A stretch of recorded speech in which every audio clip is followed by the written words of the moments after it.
Looking to boost your financial modeling skills? Check out the programs at Financial Modeling Institute, the world's only financial modeling accreditation body. Learn more by visiting fminstitute.com today.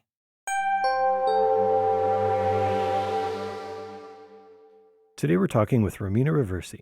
She is Managing Director and Head of Sustainable Investment Banking Americas for Credit Agricole Corporate and Investment Bank. Before joining the firm, she worked at JP Morgan in the ESG team. She has an interesting history with green bonds, including working on some major issuance by Hertz, Constellation, and more. Romina holds a BBA from the University of Michigan, Ross School of Business. Thank you for having me. So first, I would just like to talk about the amount of global green bond issuance, because it's on the rise again, global. In the U.S., it's sort of tepid, but on the global level, it's rising. Which subsectors do you think offer the best opportunities now within the global scope? So within the global scope, there are a variety of subsectors that have issued green, social, sustainability-linked debt over the course of the last decade. And it's quite diverse, this issuer base. We have sovereigns, financials, corporates, all coming to market in significant size. Like you mentioned, the issuance has grown a lot over the last few years and since the inception of the market.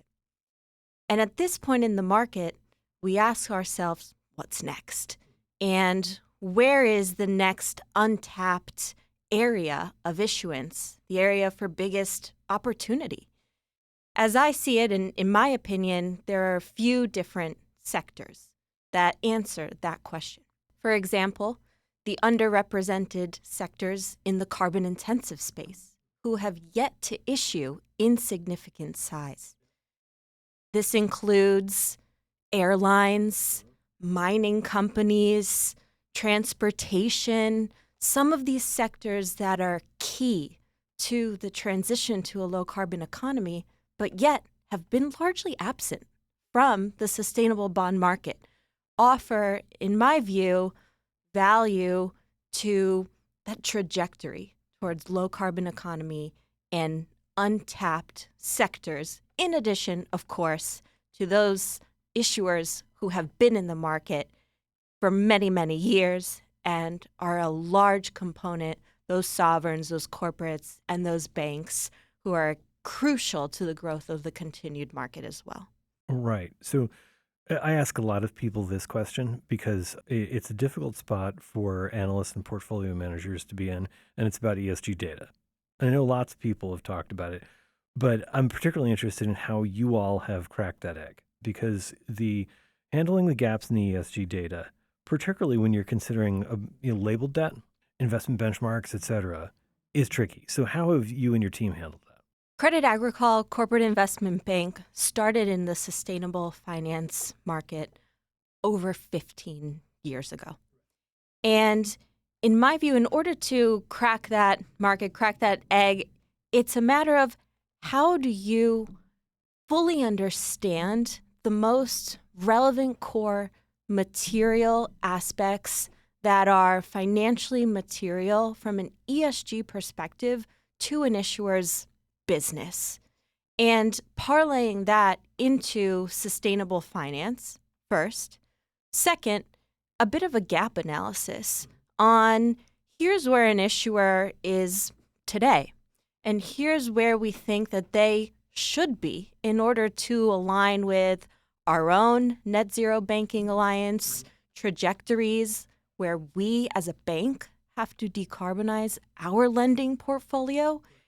That is rooted in data, in benchmarking versus international guidelines, in the evaluation of your absolute scope 1, 2, and 3 emissions and your emissions intensity as an issuer. So us as a bank, I see our job as data evaluation, data analysis. However, we are limited, of course, by data availability. And that is a crux of challenge in the sustainable finance market when you have an issuer who, say, has the right intentions to set a scope 3 goal, but they don't have enough data to measure scope 3 of their suppliers. So what do you do? And when we have enough data across sectors, I believe that will be a pivotal point for the sustainable finance market.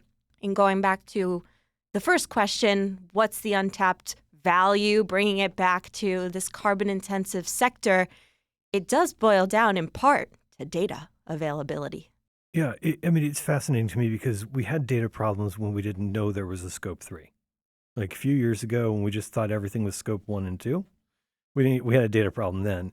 Scope 3 raises the data requirement massively, right? And the due diligence requirements massively. So how do you, I guess one of the other things you just mentioned that I think is also really interesting is the standards in regions have diverged a lot since then. It was always kind of true that in the U.S. it was mostly the G in ESG, right? And Europe, but even since then, now the standards have diverged a lot. So, how do you expect the lack of, let's call them, sort of standards in certain regions to impact debt issuance going forward? I always say, perfect is the enemy of the good. And when it comes to standards, we have and continue to have one set of voluntary process guidelines for disclosure. The green bond principles, social bond principles, sustainability bond guidelines that have served as that international standard, not prescriptive, but guidance since 2014. Since then, there's been an emergence of a variety of prescriptive standards throughout different regions. EU taxonomy, there's even various countries that have their own standards. Brazil, Mexico, they all have green bond guidelines that are prescriptive.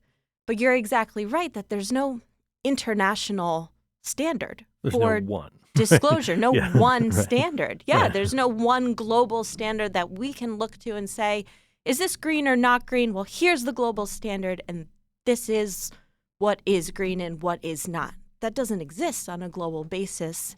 But the question is also, should it exist? Do we need that? Or should it, in the end, be up to an investor to decide and do their due diligence whether or not something is green? Nuclear, great example. Is nuclear in many prescriptive standards as green? Is it green? Is it not green? There's a variety of answers, a variety of E&S risk management elements in order to make that determination. But in the absence of a global standard, I believe it gives investors the power and issuers and underwriters to define those roadmaps, of course, within the context of what we know to be true relative to science and climate scenarios.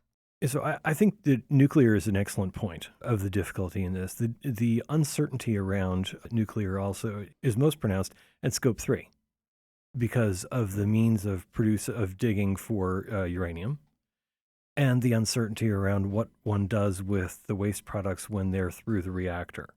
But hopefully some of the technology advances with Vodal and the other relatively small reactors will help with that. So are there other technologies that you think that are going to help to meet that gap or that uncertainty around things like, is nuclear green or not? Without a doubt. There are a number of breakthrough technologies in their infancies that will propel us towards a low-carbon economy and enable some of these carbon-intensive issuers to meet those Scope 1, Scope 2, Scope 3 goals. What are those? And how do they match to what we're trying to do in sustainable finance? Elements, spends such as green hydrogen or CCUS, some of these technologies that even in Europe or in the US or Asia globally are starting at some of their infancies and are not yet wide-scale technologies, widely available, being widely financed, yet they are core to the narrative and the roadmap of a lot of our issuers. There's also the question of how those types of technologies make their way into prescriptive standards. Yeah. And are these prescriptive standards, say the EU taxonomy or any other standard, enabling the financing of these technologies? Are they enabling them to make their way into frameworks. Investors play a huge role in this question as well.